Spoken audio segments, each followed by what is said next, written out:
Vou jogar uma espinhosa pra você agora, então. Fica à vontade.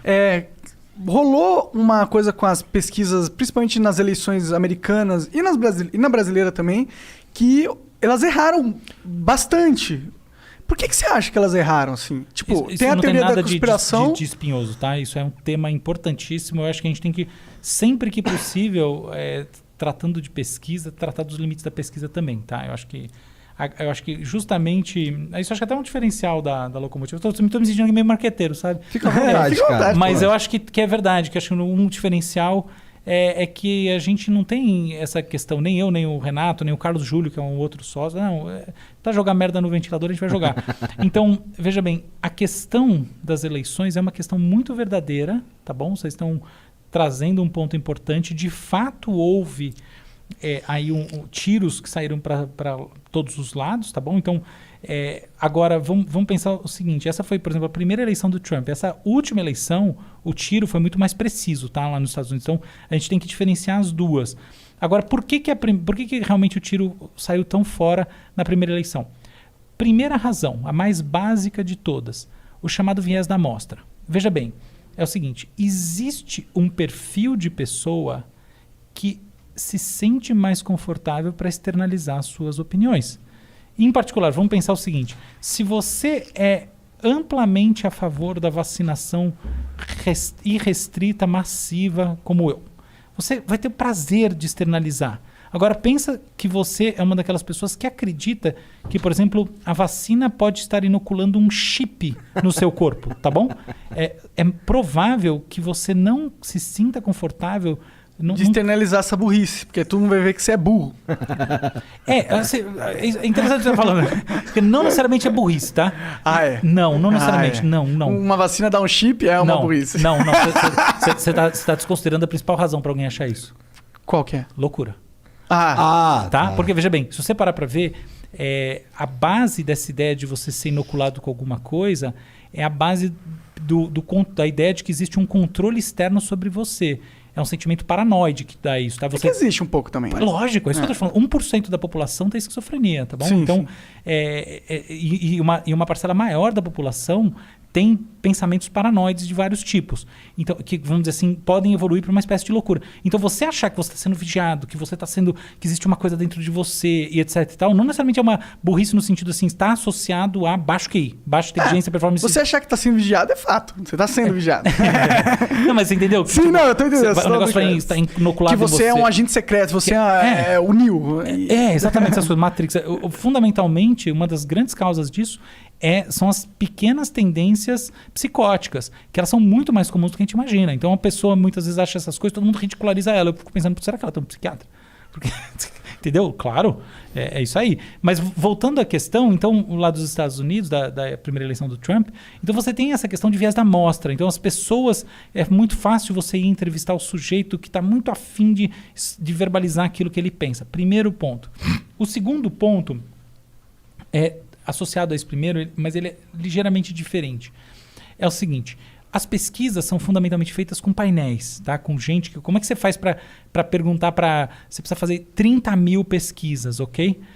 As pessoas que participam da maior parte dos painéis têm um perfil que pensa assim, por exemplo... eu nunca ia participar disso. Você tá entendendo? Tipo, eu ia falar, foda essa porra. É porque você não precisa, mas pensa uma pessoa... Vamos pensar o seguinte: você tem um cara que tem... Quantos anos você tem? Uns 20 e poucos? Tenho 30. 30. Mas obrigado. Tá, beleza. Um cara de 30 anos e um cara de 80. Qual que você acha que tem maior probabilidade de participar de um painel de pesquisa? O de 30. O de 80. O de 30, né? O de 30? Claro. Sei lá. Não é claro. Porque, por exemplo, um painel digital. Porque o de 80 não tem... Porque os caras de mais velho gostam de participar. Não, sim, mas... achar que tá participando. Não, mas quem disse que o cara vai conseguir para o painel digital? Tá? O painel digital realmente. Não, a variável aqui é o painel digital. Entendi. Entendeu? Então, o que acontece? Se você vai para uma pesquisa... No Locomotiva não tem esse problema, porque a gente filtra os painéis, não trabalha com esse tipo de coisa assim, entendeu? Joga em volume e vem o que venha. Mas é por isso que as pesquisas são muito mais trabalhosas. Agora, se você precisa entrevistar um número absurdo de pessoas, no final você vai usar todos os painéis, tudo que você tem disponível. E aí você vai pegar o viés do próprio painel. Entende a questão? Então, assim, existe um perfil de quem responde pesquisa quando você precisa de pesquisa em volume. Pensa, por exemplo, agora uma coisa que certamente você vai dizer nem a pau. Por exemplo, pesquisa pelo telefone. Sabe quando toca seu telefone e vem uma vozinha e diz que se você gosta do candidato, nunca que você vai responder isso. Você vai desligar 100% das vezes. Existe um perfil da pessoa que responde isso. Você está entendendo a questão? Sim, sim. Portanto, no final das contas, se você precisa de uma amostra muito grande num tempo muito curto, você vai acabar captando um pouco desse perfil, desse viés. Aí você tem que calcular esse viés na sua pesquisa. Exatamente. Tem como calcular? Tem. O erro primário dos pesquisadores nos Estados Unidos no passado foi exatamente esse, foi não levar isso em consideração. Aí tem uma terceira coisa que é o seguinte, eventualmente existe uma estratégia que inclusive a gente recriou aqui no Instituto Locomotiva de meta-análise de pesquisa. O que é isso? A gente criou um algoritmo que ele consegue trabalhar com os vieses das diferentes pesquisas. Em vez de você simplesmente produzir dado novo de pesquisa, você também consegue usar todos os dados públicos existentes e enriquecer, por exemplo, dados de IDH, dados das sessões eleitorais, dado de tudo que existe, enriquecendo essa base, e aí você consegue limar muito mais rapidamente, muito mais facilmente os viés, ainda que do ponto de vista matemático o problema se torne muito maior. Mas você consegue daí ter Então isso, por exemplo, nos Estados Unidos, existe um instituto, na verdade uma ONG chamada 538, que basicamente é um birô de construção de pesquisas com dados dos outros. Não tinha um cara famoso que encabeçava isso?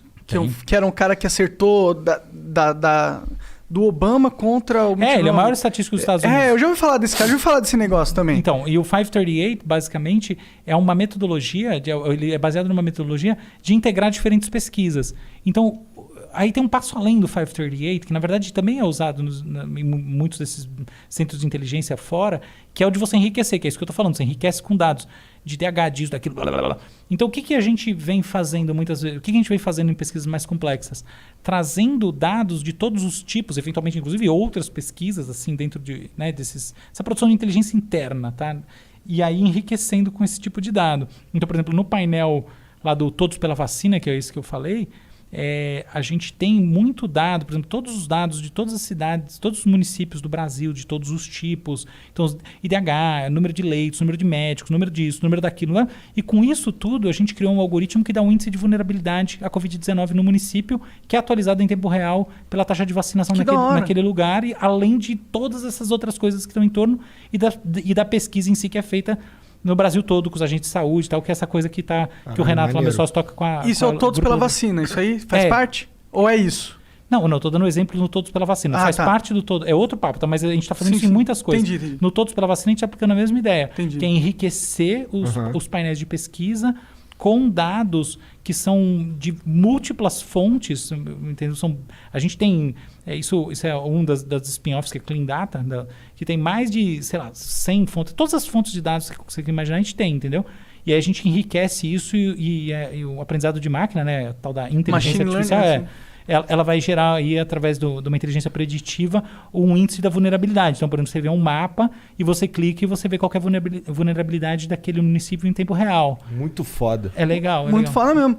É o mesmo princípio da política, tá? Então, como é que você resolve o problema do viés da mesma maneira? Junta vários tipos de dados, você não vai resolver, tá? Mas você mitiga ele fazendo esse processamento. Pô, tu acha que... Você estava falando aí que os institutos de pesquisa lá, quando saiu aquela primeira pesquisa, que eles não levaram em consideração esses dados aí, por isso teve um erro. Não é isso? Isso é um fator. O segundo fator é o próprio perfil de painelistas, pesquisas feitas muito rapidamente. Então, e o terceiro é da natureza, do caráter intrínseco de quem gosta de responder pesquisa. Sim, sim. Então, tudo isso daí deu um resultado que... Vamos ser conspiracionista aqui rapidinho, só para eu ver o que tu acha. Tu acha que os caras viram aquele resultado ali que tinha a ver com o que eles gostariam que fosse verdade e soltaram daquele jeito para influenciar decisões, ou isso é doideira? Olha... Porque, quando eu vejo uma pesquisa e tem um candidato lá que eu tô vendo que ele tá atrás, não tá legal, e talvez isso influencie a votar no que já tá ganhando, será? Não, sim, tá bom. Então, existe uma tendência das pessoas que é de evitação da frustração.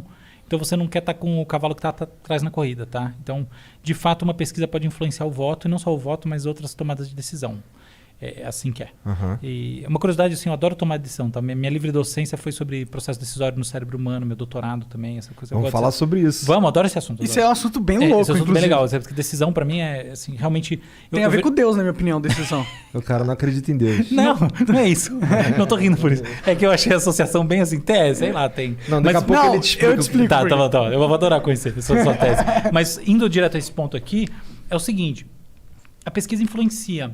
E os Estados Unidos, ao contrário do Brasil, é um país, os Estados Unidos é um país em que você se assumir do ponto de vista ideológico, até porque é bipartidário o país, não pega tão mal. Então, por exemplo, Fox News é claramente republicana. New York Times é claramente democrata. Então, até a gente pode dizer que alguns institutos de pesquisa, porque tem muita pesquisa paga nos Estados Unidos, tá? Pesquisa política paga.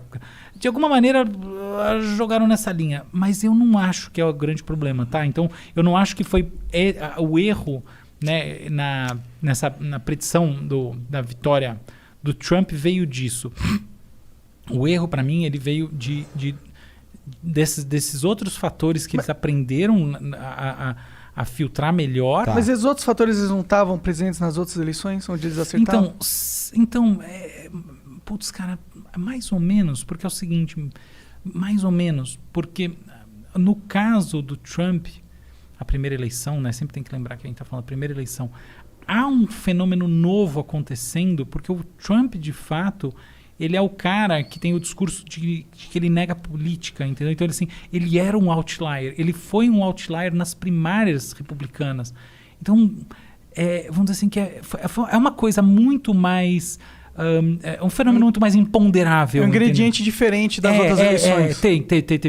O Bolsonaro também, em certo sentido, foi... Se você pensar, por exemplo, desde a primeira eleição, desde do Fernando Henrique, o Bolsonaro é um fenômeno diferente, entendeu? Então, é nesse sentido que houve algo de difícil predição.